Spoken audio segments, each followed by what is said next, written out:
Hey you guys, it's Saad and welcome back to my channel. Halloween is just around the corner. The time for spooky costumes, trick-or-treating and all things eerie. But sometimes the line between pretend horror and real-life terror blurs, leaving behind chilling tales that haunt us long after the jack-o'-lanterns have gone dark.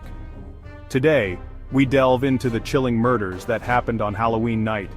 We're uncovering the stories that sent shivers down the spines of communities and left an unforgettable mark on this otherwise festive occasion.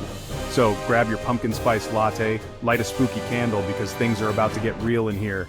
Like, seriously messed up. Our first story takes us back to 1974 in Deer Park, Texas, where a seemingly innocent Halloween tradition took a sinister turn. 8-year-old Timothy O'Brien was excited for a night of trick-or-treating. He put on his costume and headed out with his family for a night of candy-collecting fun, completely unaware that this would be his last. After a long night of trick-or-treating, Timothy and his family returned home with bags full of candy. Amongst the sweet treats, Timothy was drawn to a pixie sticks, those long tubes of sugary powder. Little did he know, this seemingly harmless treat was laced with a lethal dose of cyanide. Timothy's father, Ronald Clark O'Brien, had tampered with the candy, planting the poisoned pixie sticks in his own son's bag in a twisted scheme to cash in on a life insurance policy.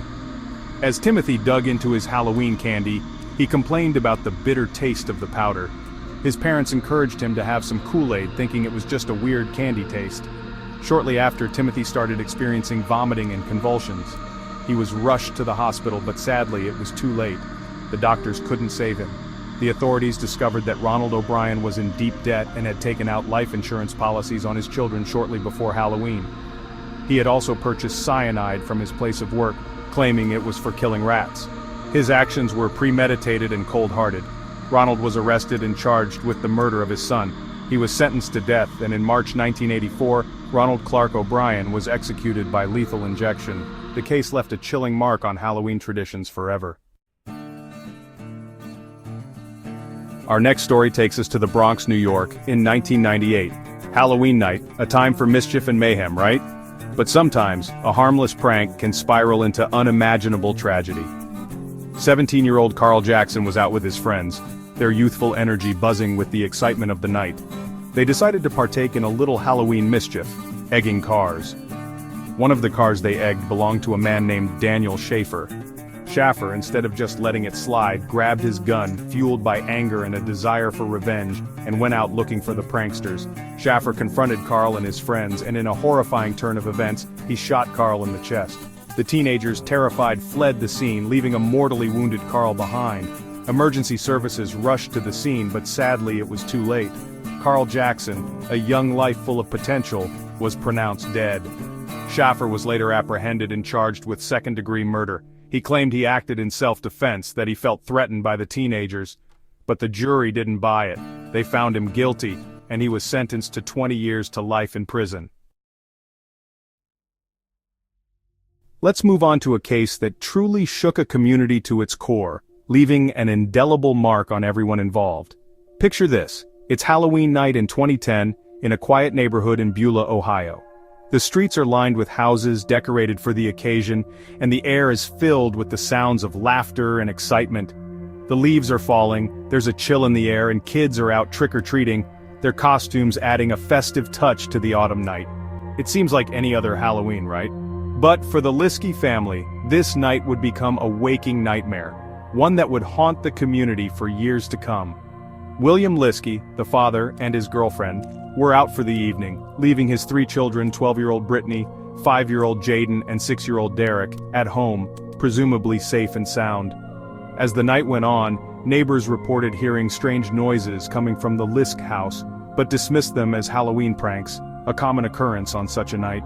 When William and his girlfriend returned home, they were greeted with a scene of unimaginable horror, one that would forever change their lives. Their 3 children were brutally murdered, a crime so heinous it defied comprehension. Brittany was found stabbed to death in her bed, a place that should have been her sanctuary. Jaden and Derek, their little bodies bearing multiple stab wounds, were discovered in the basement, a place that had become a scene of unspeakable violence. The community was in shock, struggling to come to terms with the brutality of the crime. The investigation quickly focused on William's ex-wife's brother, 25-year-old Edward Cale, a man with a troubled past. Edward had a history of violence and had made threats against the Liske family in the past, making him a prime suspect. During the investigation, authorities discovered a crucial piece of evidence, a bloody knife, hidden in Edward's car, linking him directly to the crime. The DNA on the knife matched the victim's, providing irrefutable proof of his involvement.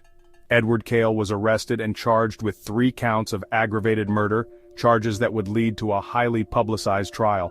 The trial was long and emotionally charged, with the community and the victim's family seeking justice. The prosecution presented a mountain of evidence, including DNA evidence, witness testimonies, and Edward's history of violence, painting a clear picture of his guilt.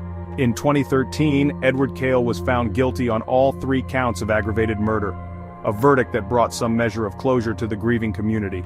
He was sentenced to death, a punishment that reflected the severity of his crimes.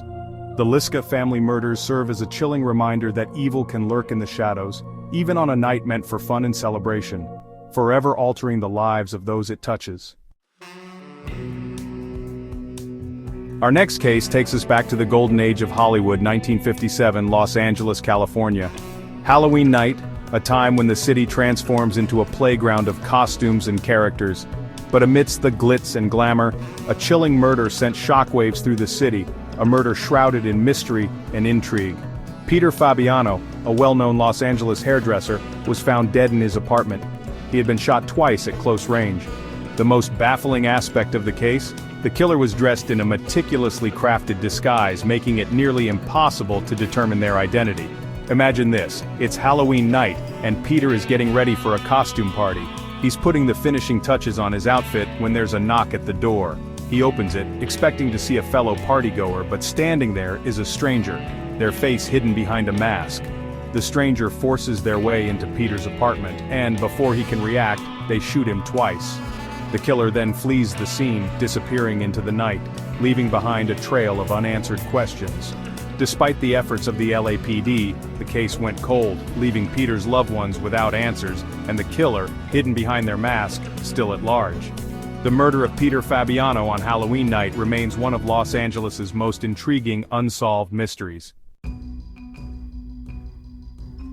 Our final story takes us to Newport, Michigan, in 2014. 22-year-old Chelsea Bruck was excited for Halloween. She had her costume all planned out, a poison ivy getup complete with a wig of fiery red hair. She was ready for a night of fun at a massive Halloween party, a night that would tragically become her last. Chelsea headed to the party, which was being held at a rural property. She was last seen alive around 3 a.m., talking to a group of people outside. After that, she vanished without a trace.